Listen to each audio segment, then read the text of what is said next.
Trump Modi ബന്ധം ഞാൻ പല വീഡിയോ ചെയ്തിട്ടുണ്ട്. കഴിഞ്ഞ ഓപ്പറേഷൻ സിന്ദൂറിന് ശേഷം പല ആവർത്തി പലതും പറഞ്ഞിട്ടുണ്ട്. അതേപോലെ തന്നെ റഷ്യൻ ഓയിലുമായി ബന്ധപ്പെട്ട് ഞാൻ പലതും പ്രെഡിക്റ്റ് ചെയ്ത് പറഞ്ഞിട്ടുണ്ട്. ഇതാണ് സംഭവിക്കാൻ പോകുന്നത്. ഇന്ത്യക്ക് അമേരിക്കയെ ശത്രുവായിട്ട് മുന്നോട്ട് കൊണ്ടുപോകാൻ പറ്റില്ല. അതായത് ട്രംപിൻ്റെ റെസിപ്രോക്കൽ ടാരിഫ്, അതേപോലെ പ്യൂണിറ്റീവ് ടാരിഫ് റഷ്യൻ ക്രൂഡ് വാങ്ങിയതിൻ്റെ പേരിൽ ഞാൻ കൃത്യമായിട്ട് പറഞ്ഞു. റഷ്യ അപ്പോൾ നിങ്ങൾക്ക് ഓർമ്മയുണ്ടായിരിക്കും, പല ആൾക്കാരും അതിനെതിരെ പ്രതികരിച്ചു. പല യൂട്യൂബേഴ്സും പല സാറ്റലൈറ്റ് ചാനലൊക്കെ പറഞ്ഞു, അല്ല റഷ്യ ഭയങ്കര വില കുറച്ച് കൊടുക്കുന്നു, അത് കൊടുക്കുന്നു, ഇത് കൊടുക്കുന്നു. ഞാൻ കൃത്യമായിട്ട് പറഞ്ഞു അങ്ങനെയല്ല സംഭവിക്കുന്നു. കാരണം ഇന്ത്യ ലോകത്തിലെ ഏറ്റവും വലിയ മാർക്കറ്റ്, ഇന്ത്യയുടെ ഏറ്റവും വലിയ മാർക്കറ്റ് അമേരിക്കയാണ്. റഷ്യയുടെ വലിയ മാർക്കറ്റ് ഇന്ത്യയാണ്. ഇന്ത്യൻ സാധനം എന്തോ റഷ്യ വാങ്ങുന്നത്. അപ്പോൾ ചില ആൾക്കാർ പറഞ്ഞു അമേരിക്കൻ പ്രോഡക്റ്റുകളെല്ലാം റഷ്യ വാങ്ങും, ചൈന വാങ്ങും. ഞാൻ പറഞ്ഞു ഇതൊന്നും നടക്കത്തില്ല. ചൈന ഏറ്റവും കൂടുതൽ ഡംപ് ചെയ്യാൻ ശ്രമിക്കുകയാണ് ഇന്ത്യയിൽ. റഷ്യക്ക് ഇന്ത്യൻ സാധനങ്ങൾ ആവശ്യമില്ല. കാരണം അതാണ് ട്രേഡ് എന്ന് പറയുന്നത്. ട്രേഡ് എന്ന് പറഞ്ഞ യഥാർത്ഥം ബിസിനസ് മനസ്സിലാക്കുക. അവിടെയാണ് അമേരിക്കയ്ക്ക് അപ്പർ ഹാൻഡ് ഉള്ളത്. അവസാനം ട്രംപും മോദി എത്രമാത്രം മോശമായിട്ട് ട്രംപ് ഇന്ത്യയെ പറ്റി പറഞ്ഞു. അവസാനം നിങ്ങൾ കണ്ടു കാണും, 2 ദിവസം മുമ്പ് അമേരിക്കയുടെ ഇന്ത്യൻ അംബാസഡറായിട്ട് സെർജിയോ ഗോർ, ട്രംപിൻ്റെ ഏറ്റവും വലിയ വിശ്വസ്തനാണ്, അയാൾ ഇന്ത്യയിൽ ചാർജ് എടുക്കുന്നു. ഞാൻ പല വീഡിയോയിലും ആവർത്തിച്ച് പറഞ്ഞു. എന്താ പറഞ്ഞത്? അതായത് നവംബർ പകുതിയോടുകൂടിയും അവസാനത്തോടുകൂടിയും പൂർണ്ണമായിട്ടും ഇന്ത്യ റഷ്യൻ ഓയിൽ നിർത്തും. അതിൻ്റെ കൂടെ ഞാൻ പ്രെഡിക്റ്റ് ചെയ്ത് പറഞ്ഞു ചൈനയും സീബോൺ, അതായത് കടലിൽ കൂടെയുള്ള ക്രൂഡ് നിർത്തും. കാരണം അമേരിക്കൻ പ്രഷർ താങ്ങാൻ ചൈനയെ കൊണ്ട് പറ്റത്തില്ല. ഇന്ത്യയെക്കാളിലും അതൊരു വലിയ സൈസാണ്. 5 times ബിഗർ ദാൻ എക്കോണമിയാണ് ഇന്ത്യയെക്കാളും ചൈന. അവരെ കൊണ്ട് പറ്റുന്നില്ല. ചൈനയുമായിട്ട് മിഡിൽ ഈസ്റ്റിൽ അമേരിക്കൻ സിറ്റിസണാണ്, മലയാളിയാണ്, ബിസിനസ് ചെയ്യുന്ന ഒരാളെ ഞാൻ അടുത്ത സമയത്ത് കൊച്ചി വെച്ച് എൻ്റെ ഒരു അവാർഡ് ഫംഗ്ഷനുമായിട്ട് ബന്ധപ്പെട്ട്. അദ്ദേഹം ബേസിക്കലി മലയാളി, ടെക്സാസിലാണ്, അമേരിക്കൻ സിറ്റിസണാണ്. പക്ഷെ ബിസിനസ്സും അദ്ദേഹം 10-20 കമ്പനിയുടെ CEO ആണ്. ചൈനയുമായിട്ട് ഇൻട്രാക്ട് ചെയ്ത് അദ്ദേഹം പറഞ്ഞു, ചൈനയിൽ പോയിട്ട് ചൈനീസ് എക്കോണമി താളം തെറ്റി, പേടിച്ചു പോയി. കാരണം ഏകദേശം 450-500 ബില്യൺ ചൈന അമേരിക്കയിലോട്ട് എക്സ്പോർട്ട് ചെയ്യുന്നുണ്ട്. പല ബിസിനസ്സുകാർക്ക് ചൈനീസ് സാധനങ്ങൾ എടുക്കാൻ പേടി. ഇന്ന് 30% ആയിരിക്കും ടാരിഫ്. 1 ദിവസം കൊണ്ട് പറയുന്നത് അത് 100%. പിന്നെ ആൾക്കാർ ഭയന്നു പോകത്തില്ല ബിസിനസ്സുകാർ. ഇപ്പോഴും ഞാൻ നിങ്ങളോട് പറഞ്ഞു, അമേരിക്ക വേറെ മാർക്കറ്റ് ഉണ്ടാക്കും, വേറെ പ്രൊഡക്ഷൻ പലയിടത്തുണ്ടാക്കും. അവരെത്ര മണ്ടന്മാരല്ല. ഫാർമയുടെ കാര്യം പറഞ്ഞപ്പോൾ പോർട്ടറിക്ക് അവർ വേറെ സംഭവം ഉണ്ടാക്കി. IT-യുമായി ബന്ധപ്പെട്ട് ഞാൻ പറഞ്ഞു ഈസ്റ്റേൺ യൂറോപ്പിൽ അവർ ഓൾറെഡി നിയർ ഷോർ തുടങ്ങിക്കഴിഞ്ഞു, നേരത്തെ തുടങ്ങി. അതായത് ഇന്ത്യ എന്ന് പറഞ്ഞ് നമ്മുടെ size of economy, growing economy, fastest growing എക്കോണമിക്ക് ഈ പറയുന്ന അമേരിക്കയെ എതിർക്കാൻ പറ്റത്തില്ല. ഡിപ്ലോമാറ്റിക്കലി പോലും എന്താണ് ഉണ്ടായത്? നമ്മുടെ പ്രധാനമന്ത്രി ഗ്ലോബൽ ലീഡറാണ്, വിശ്വഗുരുവാണ്. ഇതൊക്കെ ഇന്ത്യൻ മീഡിയ, ഗ്ലോബൽ മീഡിയ ഒക്കെ പറഞ്ഞാണ്. അതിന് നോക്കിയോ, 5 മാസത്തിന് ശേഷം അദ്ദേഹം അവിടെ പോയി. അപ്പോൾ നിങ്ങളെല്ലാം പറഞ്ഞു പല ആൾക്കാർ റഷ്യ ഉണ്ടാക്കുന്നു. ഞാൻ പറഞ്ഞ് നടക്കത്തില്ല. അതായത് ബിസിനസ് തന്നെയാണ്. അത്രയും ജോബ് തരുന്നത് അമേരിക്കൻ കമ്പനികളാണ് ഇന്ത്യയിൽ. അവരെ പിണക്കാൻ പറ്റത്തില്ല കുറേ ടൈം ബീങ്. കാരണം നമ്മൾ ഗ്രോ ചെയ്യേണ്ടതാണ്. H-1B വിസയുടെ കാര്യം പറഞ്ഞു. ഇത് ട്രംപ് ഇന്ത്യക്കെതിരെ ചെയ്യുന്ന പരിപാടി. അത് തന്നെ എന്നെ സംഭവിച്ചു. അവസാനം ഇവർ തമ്മിൽ ലോഹ്യമായി സെറ്റിലായി.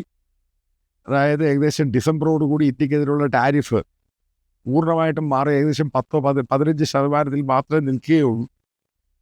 H-1B വിസയുടെ കാര്യത്തിൽ റിലാക്സേഷൻ പെട്ടെന്ന് ട്രംപ് കൊണ്ടുവന്നു. ഇത്രയേ ഉള്ളൂ സംഭവം. അയാൾ കച്ചവടക്കാരനാണ് ട്രംപ്. കച്ചവടക്കാരനും പൊളിറ്റീഷ്യനുമാണ്. അതിൻ്റെ പേരിലാണ് ഇസ്രായേൽ ഹമാസും ഡീൽ അയാൾ ഉണ്ടാക്കിയത്. എന്തോ ക്ലവർ മാനാണ് പാകിസ്ഥാനെ പിടിച്ചിട്ടേക്കുന്നത്. പാകിസ്ഥാനെ അവിടെ ഗാസയുടെ സെക്യൂരിറ്റി അതിൻ്റെ ഫൈനൽ തീരുമാനമായിട്ടില്ല. ആയിക്കഴിഞ്ഞ് ഇസ്ലാമിക ലോകം മുഴുവനും ചെട്ടി. ഇവിടെയാണ് ബേസിക്കലി നിങ്ങൾ മനസ്സിലാക്കാൻ പ്രധാനപ്പെട്ട പോയിൻ്റുണ്ട്. സോഷ്യൽ മീഡിയയിൽ മറ്റുള്ള RSSന് ഈ അമേരിക്കയും ഇന്ത്യയുമായിട്ടുള്ള മോദിയുമായിട്ടുള്ള ബന്ധത്തെ ഭയങ്കര എതിർപ്പ്. ഇന്ത്യ പൂർണ്ണമായിട്ടും ഡിപ്പെൻഡ് ചെയ്യുന്നു. ഇപ്പം നമുക്കിത് ഡിപ്പെൻഡ് ചെയ്തേ മതിയാണ്. അതിനകത്ത് RSS സംഘപരിവാറും പറയുന്നതിൻ്റെ വലിയ കാര്യമാക്കി എടുക്കേണ്ട.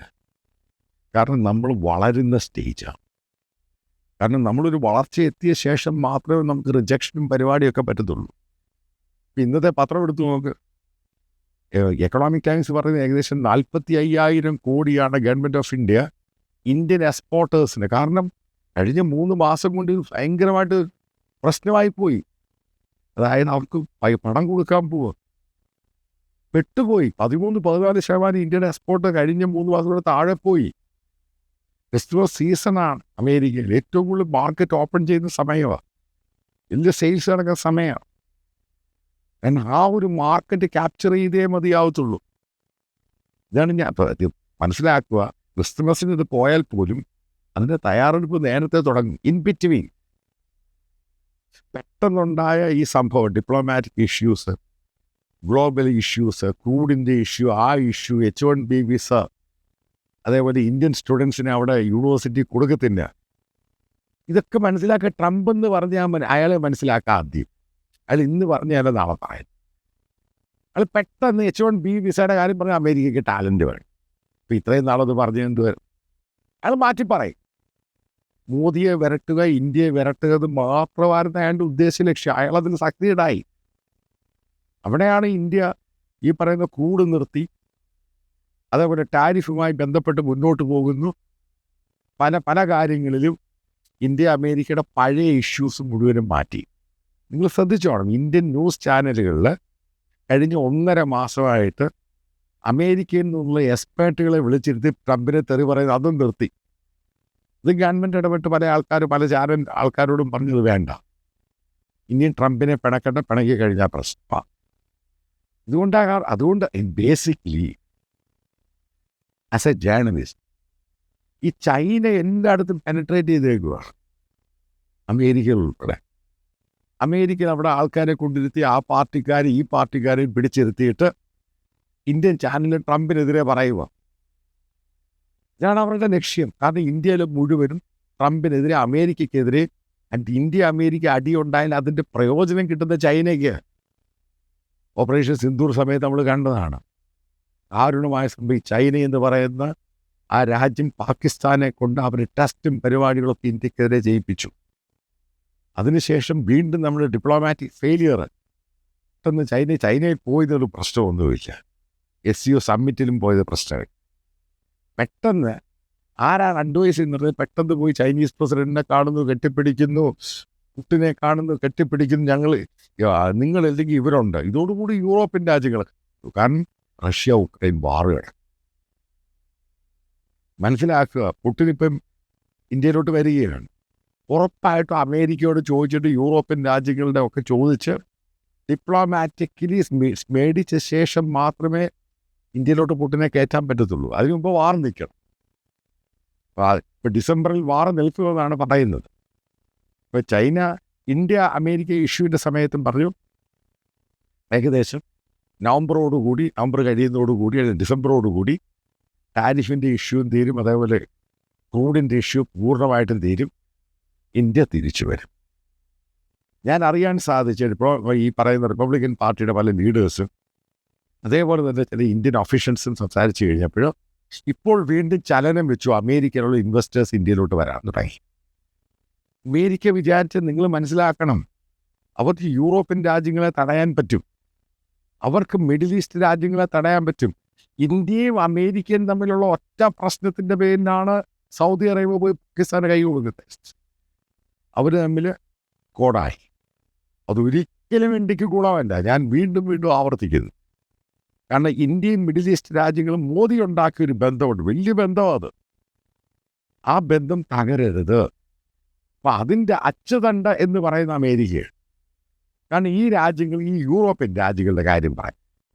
യൂറോപ്യൻ യൂണിയൻ എത്ര പ്രാവശ്യമാണ് അമേരിക്കൻ ടാരിഫിനെതിരെ അതിശക്തമായിട്ട് പ്രമേയം പാസ്സാക്കുന്നു, അത് പാസ്സാക്കുന്നു. അതിനകത്ത് പല രാജ്യങ്ങളും അമേരിക്കയ്ക്കെതിരെ റെസിപ്രോക്കൽ ടാരിഫ് വേണമെന്ന് പറയുന്നു. എന്നിട്ട് അവസാനം ഇവരെല്ലാം കൂടെ അമേരിക്ക ഈ ട്രംപിൻ്റെ പോയി കാലേ പിടിച്ചു. അമേരിക്കയുടെ ടേംസ് ആൻഡ് കണ്ടീഷനിലാണ് യൂറോപ്യൻ രാജ്യങ്ങൾ മുഴുവൻ കാലേ പിടിച്ചു. കാരണം അമേരിക്ക അവിടെയും ഗെയിം കളിച്ച് യൂറോപ്യൻ രാജ്യങ്ങളെ, യൂറോപ്യൻ യൂണിയനെ പിളർത്താൻ വേണ്ടി ആ ഗെയിം കളിച്ച് കളായി. ഇതാണ് ഞാൻ പറയുന്നത്. അമേരിക്കയുമായിട്ട് ഇതിനകത്ത് ഞാൻ നേരത്തെ പറഞ്ഞത് നിങ്ങൾക്ക് ഓർമ്മയുണ്ട്. അമേരിക്കൻ ഡീപ് സ്റ്റേറ്റിനെ പറ്റി പഠിക്കുന്നവനെ മനസ്സിലാവത്തുള്ളൂ. മോദിയെ വരെ മാറ്റിക്കളായി. ഗെയിം എങ്ങനെ കളിക്കുന്ന അറിയാൻ പോലും പറ്റത്തില്ല. ഇന്ത്യ ഡീസ്റ്റെബിലൈസ് ചെയ്ത് കളായി. കാരണം അവരുടെ ഇത്രമാത്രം ഇൻവെസ്റ്റ്മെൻറ്റ് ഇന്ത്യയിലുണ്ട്. ഇത്രമാത്രം അമേരിക്കൻ കമ്പനികൾ ഇന്ത്യയിൽ ജോലി കൊടുക്കുന്നുണ്ട്. H1B വിസ ഇന്ത്യയിലുണ്ടാക്കിയ പ്രശ്നം നിങ്ങൾക്കറിയത്തില്ല, പ്രത്യേകിച്ച് അർബൻ സിറ്റികളിൽ. അതുകൊണ്ട് മോദി ഗവൺമെൻറ്റിൻ്റെ ഫസ്റ്റ് പ്രയോറിറ്റി ആയിരുന്നു H1B വിസ. അതേപോലെ മോദി ഗവൺമെൻറ് ഏറ്റവും വലിയ ഡിമാൻഡായിരുന്നു അമേരിക്കൻ പ്രസിഡന്റ് ഇന്ത്യയിൽ വരണം. മോദി ഗവൺമെൻറ് മറ്റൊരു ഏറ്റവും വലിയ ഡിമാൻഡായിരുന്നു കോഡ് വീണ്ടും റീസ്റ്റാർട്ട് ചെയ്യണം. ഇതൊക്കെ അമേരിക്കയുടെ കയ്യിലിരിക്കുന്ന പാവകളാണ്. ഈ പറയുന്ന എല്ലാ ഫോറങ്ങളും, അതായത് G7 ആണെങ്കിലും G5 ആണെങ്കിലും G20 ആണെങ്കിലും അവരാണ് നിയന്ത്രിക്കുന്നത്. അവർ പങ്കെടുത്തില്ല എങ്കിൽ നിങ്ങളിപ്പോൾ സൗത്ത് ആഫ്രിക്ക അടക്കാൻ പോവുക. അമേരിക്ക G20 പങ്കെടുത്തില്ലെങ്കിൽ G20 ആവുന്നില്ല. അതാണ് അവരുടെ എക്കോണമി പവറും മിലിറ്ററി പവറും. അതുകൊണ്ടാണ് നമ്മൾ ഗ്ലോബലായിട്ട് മറ്റുള്ള രാജ്യങ്ങളുടെ മേളിൽ ബുൾഡോസ് ചെയ്യുന്നത്. മനസ്സിലാക്കുക, ഇന്ത്യയുമായിട്ട് നല്ല ബന്ധം മോദി ഉണ്ടാക്കിയെടുക്കും. ഇത് പോസിറ്റീവായിട്ടുള്ള ബന്ധം. അതുകൊണ്ട് തന്നെയാണ് ഇന്ത്യൻ എക്കോണമിക് ഗ്രോത്ത്. എന്തുവാണ് അമേരിക്കയുടെ ഡിമാൻഡ്? അവരുടെ ബേസിക് ഡിമാൻഡ് പറഞ്ഞാൽ അവർക്ക് ചൈനയെ കൗണ്ടർ ചെയ്യണം. എല്ലാ രീതിയിലും കൗണ്ടർ ചെയ്യാൻ അവർക്ക് ഇന്ത്യയെ വേണം. ഇന്ത്യക്ക് ഗ്രോത്ത് കൊടുക്കും. ഇത് സിമ്പിളാണ്. നമ്മൾ ഈ ആലോചിക്കുക റോക്കറ്റ് സയൻസ് ഒന്നും അല്ല. ഇപ്പം നിങ്ങൾ മനസ്സിലാക്കും, മോദിയുടെ പല പോളിസീസിനെയും വിമർശിച്ചതിൻ്റെ പേരിൽ BJPയുമായിട്ട് RSSുമായിട്ട് ഏറ്റവും വലിയ ബന്ധമുള്ള ഒരാളെ 2 ദിവസം ബാംഗ്ലൂരിൽ ഗുജറാത്ത് പോലീസ് പോയി അറസ്റ്റ് ചെയ്തു. BJPക്കാരനാണ്. കാരണം RSSന് ദഹിക്കുന്നില്ല ബേസിക്കലി. കാരണം ഇന്ത്യ ഒരു വെസ്റ്റേൺ രീതിയിലോട്ട് പോകുന്നു, ഗ്രോത്ത് ഉണ്ടാകുന്നു. അതിന് അമേരിക്ക പറയുന്നത് കേൾക്കുന്നു. RSSന് ദഹിക്കുന്നില്ല പല കാര്യങ്ങൾ. അപ്പോൾ അതിനകത്ത് എനിക്ക് പറയാനുള്ളൊരു കാര്യമാണ്, നമ്മൾ ഈ പറയുന്ന അമേരിക്കയും യൂറോപ്യൻ രാജ്യങ്ങളെ ശത്രുവായിട്ട് മുന്നോട്ട് പോകാൻ പറ്റത്തില്ല. അമേരിക്ക എന്ത് പറയുന്നു അത് മാത്രമേ യൂറോപ്യൻ രാജ്യങ്ങൾ കേൾക്കുകയുള്ളൂ. അമേരിക്ക എന്ത് പറയുന്നു അത് മാത്രമേ മിഡിൽ ഈസ്റ്റ് രാജ്യങ്ങൾ കേൾക്കുകയുള്ളൂ. അവരുടെ ഗോഡ് ഫാദറാണ് അമേരിക്ക. അതാണ് എൻ്റെ കാര്യം. അവരെ നമ്മൾ മാറ്റി നിർത്തി ചലഞ്ച് ചെയ്ത് ചൈനയുടെ കൂടെയും റഷ്യയുടെ കൂടെയും പോയി കഴിഞ്ഞാൽ പ്രശ്നമുണ്ട്. ആലോചിച്ച് നോക്കുക, നേരത്തെ കിട്ടേണ്ടായിരുന്നു GEയുടെ നമ്മളെ തേജസിൻ്റെ എൻജിൻ. അതിപ്പോൾ ആദ്യത്തെ വീണ്ടും സ്ലോട്ട് വരാൻ തുടങ്ങി. ഇപ്പോൾ എന്തുവാ, ഞാൻ പറഞ്ഞ പോലെ തന്നെ സംഭവിച്ചു. ഇന്ത്യ ഇനി ഫർദർ റഷ്യയിൽ നിന്ന് സാധനം ഒന്നും വാങ്ങുന്നില്ല. ഹാർഡ്വെയർ അമേരിക്കൻ സാധനങ്ങൾ, നാറ്റോയുടെ സാധനങ്ങൾ വാങ്ങാൻ പറ്റുള്ളൂ. ഇതൊക്കെയാണ് തീരുമാനം ഉണ്ടായി. ഇതൊക്കെയാണ് നെഗോസിയേഷൻ ഉണ്ടായേക്കുന്നത്. അതായത് ട്രേഡ് ഇംബാലൻസിൻ്റെ ഈ സംഭവം ഇന്ത്യ അത് ചെയ്യേണ്ടത് അമേരിക്കയോട് നാറ്റോ രാജ്യങ്ങളോടും കൂടിയായിരിക്കണം. റഷ്യയോട് പഴയ രീതിയിലുള്ള ഡിപ്ലോമാറ്റിക് റിലേഷൻഷിപ്പ് സംഭവങ്ങൾ സർവീസും ഒക്കെ നടത്തിക്കണം. അതായത് S-400 നേരത്തെ ഓർഡർ അതൊക്കെ മേടിച്ചോണം. പക്ഷേ ഹാർഡ്വെയറും ഈ പറയുന്ന Su-57 ഗ്രാപ്പും ഒന്നും മേടിക്കാൻ പറ്റത്തില്ല. അതൊരു തീരുമാനിച്ചു. അല്ലെങ്കിൽ അവരുടെ എക്കോസിസ്റ്റം അമേരിക്കയുടെ എക്കോസിസ്റ്റം ഇന്ത്യയിൽ തരത്തില്ല. ഈ രീതിയിലോട്ട് പക്ഷേ ഇന്ത്യയിൽ ടെക്നോളജി ആയിട്ട് സഹായിക്കാൻ വേണ്ടി അമേരിക്കയും ജപ്പാനും ഇവർ തയ്യാറുമാണ്. ഈ ജപ്പാനും ഈ ഓസ്ട്രേലിയയും കൊറിയയൊക്കെ അമേരിക്ക പറഞ്ഞാൽ മാത്രം കേൾക്കുന്ന രാജ്യങ്ങളാണ്. അതാണ് നമ്മൾ ഈ കഴിഞ്ഞ 5 മാസം കൊണ്ട് കണ്ടത്. ബാക്കി അവരുമായിട്ട് ചർച്ച നടത്തി ഇതൊന്നും നടക്കത്തില്ല. അതായത് അമേരിക്ക തീരുമാനിക്കുകയാണ് ഇന്ത്യൻ പ്രധാനമന്ത്രി വീണ്ടും ഗ്ലോബൽ ലീഡറാക്കണം. കഴിഞ്ഞ 5 മാസം ഇന്ത്യൻ പ്രധാനമന്ത്രി എവിടെ വരെ പോയെന്ന്, ഏതൊക്കെ രാജ്യങ്ങൾ പോയെന്ന് നിങ്ങൾ എടുത്തു നോക്കിയാൽ മനസ്സിലാകും. ഇനി മനസ്സിലായി കാണാൻ പോകുന്നത് ഈ സംഭവങ്ങളെല്ലാം മാറിക്കഴിഞ്ഞാൽ ഇന്ത്യൻ പ്രധാനമന്ത്രി വീണ്ടും ഗ്ലോബലി ആക്റ്റീവ് ആകും. അതേപോലെ തന്നെ ഗ്ലോബലായിട്ടുള്ള ലീഡേഴ്സും ഇന്ത്യ വരാൻ തുടങ്ങും. ആ ഒരു പോസ് അതായത് മ്യൂട്ട് ചെയ്തു. അപ്പോൾ അതിൻ്റെയും കൂടെ വില നമ്മൾ കൊടുക്കേണ്ടി വരും. അതുകൊണ്ടാണ് ഞാൻ പറഞ്ഞ എക്സ്പോർട്ടുമായിട്ട് ബന്ധപ്പെട്ട് ഏകദേശം 26,000 കോടി ഗവൺമെൻറ് ഇപ്പോൾ റിലീഫ് ചെയ്തു. ടോട്ടൽ 45,000 കോടിയാണ് എക്സ്പോർട്ടേഴ്സിനുണ്ടായിരിക്കുന്ന നഷ്ടം. അതും ഗവൺമെൻറ് കൊടുക്കാൻ തയ്യാറാവുകയാണ്. അതാണ് ഞാൻ പറഞ്ഞത്, നഷ്ടം അൾട്ടിമേറ്റ്ലി ഇന്ത്യക്കുണ്ടായി. അമേരിക്കയ്ക്ക് ഒരു പുല്ല്, കാരണം സൈസ് ഓഫ് എക്കോണമി വലുതാണ്. അമേരിക്ക ഷട്ട് ഡൗൺ, എന്തോ പ്രശ്നം എന്തോ ഉണ്ടായി, ഒന്നും ഉണ്ടായി. അവസാനം ഈ ഡെമോക്രാറ്റ്സ് പാർട്ടിയിലുള്ളവരെ തന്നെ പിളർത്തി ട്രംപ് അവിടെ സക്സീഡ് ചെയ്യും. അതാണ് അമേരിക്ക. അൾട്ടിമേറ്റ്ലി ആ രാജ്യത്തിൻ്റെ കാര്യങ്ങൾ അവർ നോക്കിക്കോളൂ. അതാണ് ആ രാജ്യത്തിൻ്റെ ഏറ്റവും വലിയ ഒരു USP എന്ന് പറയുന്നത്. ഇതിനകത്ത് അമേരിക്ക ജയിച്ചു ഇന്ത്യ തോറ്റു എന്നല്ല ഞാൻ ഈ പറഞ്ഞു വരുന്നത്. അതായത് എനിക്കിതിൽ വളരെ വളരെ ഹാപ്പിയായി. കാരണം നമ്മൾ ഗ്രോ ചെയ്യുന്നൊരു നേഷനാണ് എക്കോണമിയിൽ. നമ്മൾ എല്ലാ രീതിയിലും ഗ്രോ ചെയ്തേ മതിയാവത്തുള്ളൂ. നമുക്ക് സപ്പോർട്ട് ബേസ് വേണം, ഇല്ലെങ്കിൽ മുന്നോട്ട് പോകാൻ പറ്റില്ല. അത് മനസ്സിലാക്കേണ്ടത് ചൈനീസ് എക്കോണമിയുടെ തകർച്ചയാണ്. മൈനസ് ഗ്രോത്ത് കാണിക്കുന്നു. ഇന്ത്യ ചൈനയും റഷ്യയിൽ നിന്നും ക്രൂഡ് വാങ്ങുകയില്ല. റഷ്യൻ എക്കോണമി പെടും. നമുക്ക് ഈ രാജ്യങ്ങളുമായിട്ട് നല്ല ബന്ധത്തിൽ പോയാൽ മാത്രമേ ഇന്ത്യക്ക് ഗ്രോത്തും ഇന്ത്യയുടെ ചെറുപ്പക്കാർക്ക് ഫ്യൂച്ചറിൻ്റെയും ഉണ്ടാകാൻ കഴിയുകയുള്ളൂ. പഴയ വീഡിയോ ആണ് ഞാനിപ്പോൾ ആവർത്തിച്ചിരിക്കുന്നത്. അത് തന്നെ സംഭവിച്ചു. അതായിരിക്കും ഫർദറും ഉണ്ടാകാൻ പോകുന്നത്.